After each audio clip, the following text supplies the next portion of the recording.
you ever wondered why there's North Korea and South Korea, or how Korea became divided?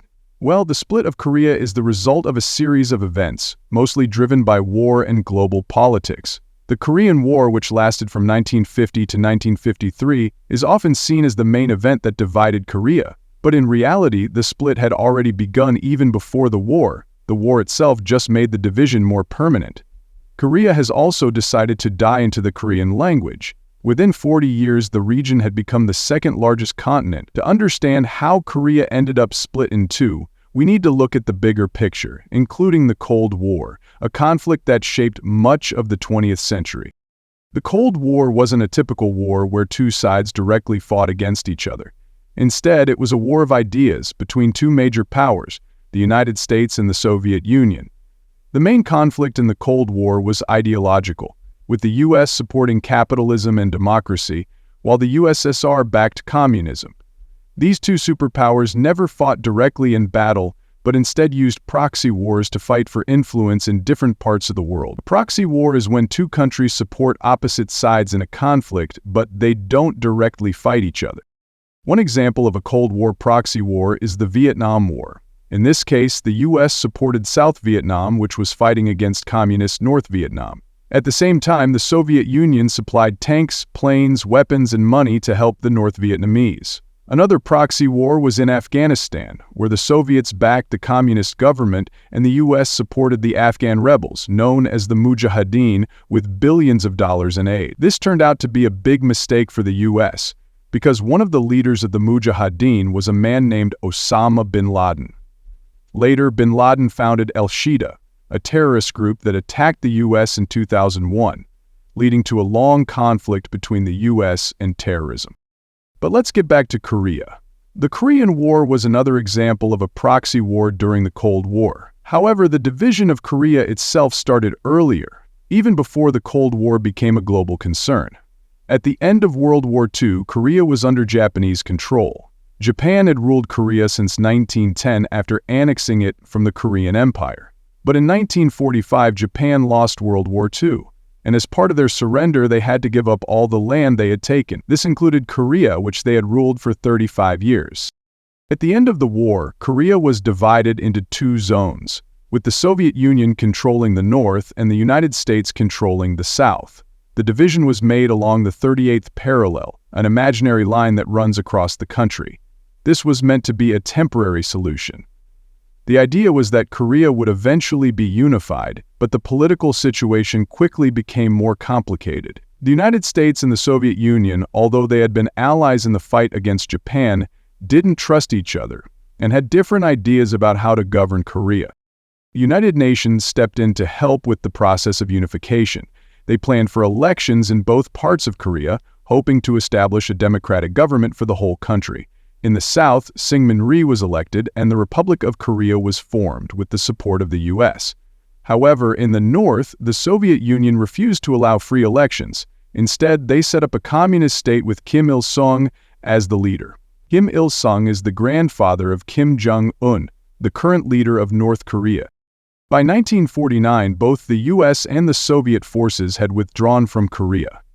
At this point, the North and South were each developing into different political and military systems.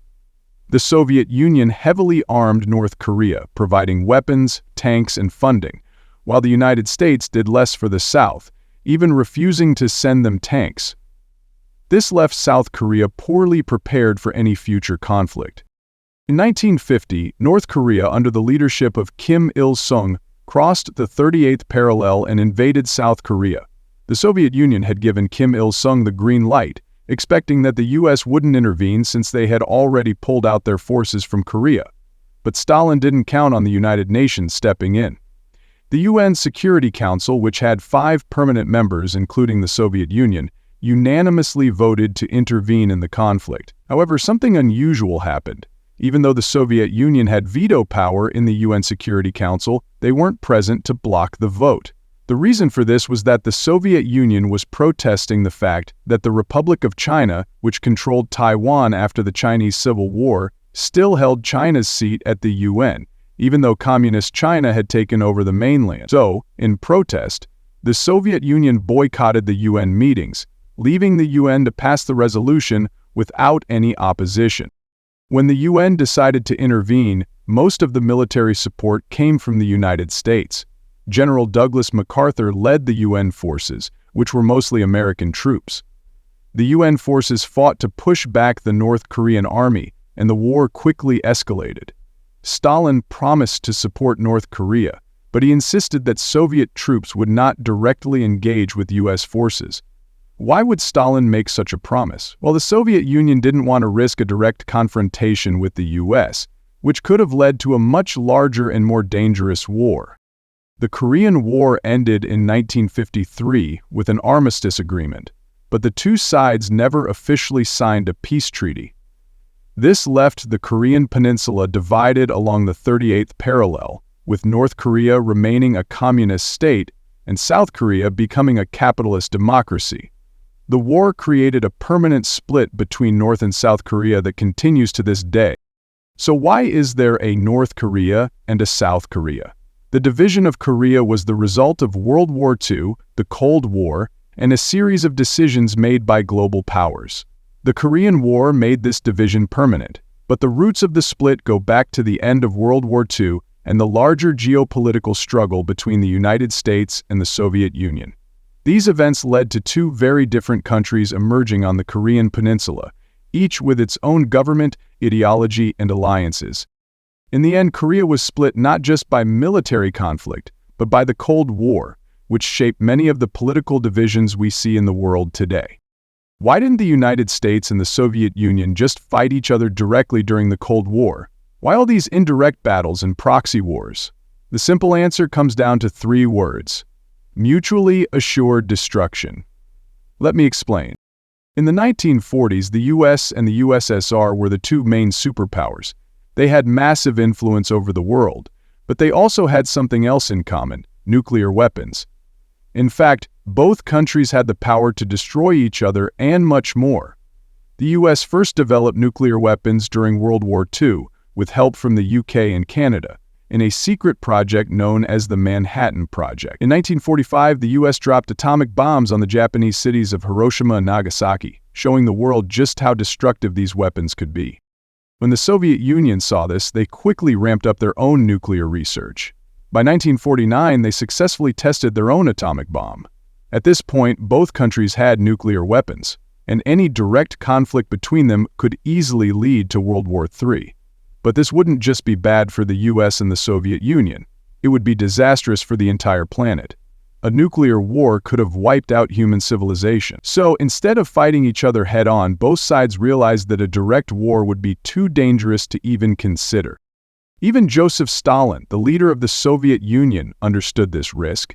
As much as he was known for being tough and ruthless, he was also wise enough to avoid a direct war with the US. Sometimes, giving credit where it's due is important. Now, let's go back to the Korean War.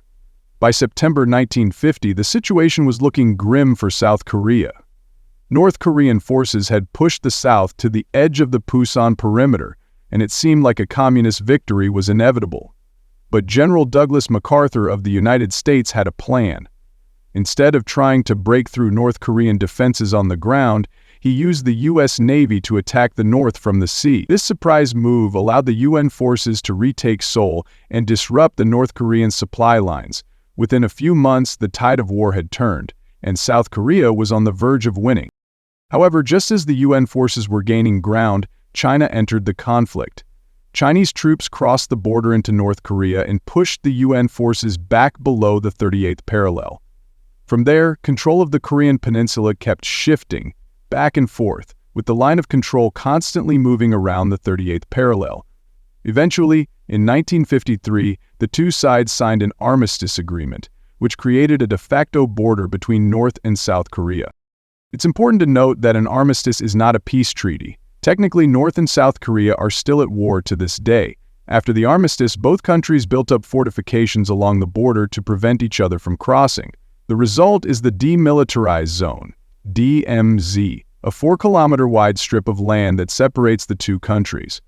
Ironically, this demilitarized zone is one of the most heavily fortified borders in the world.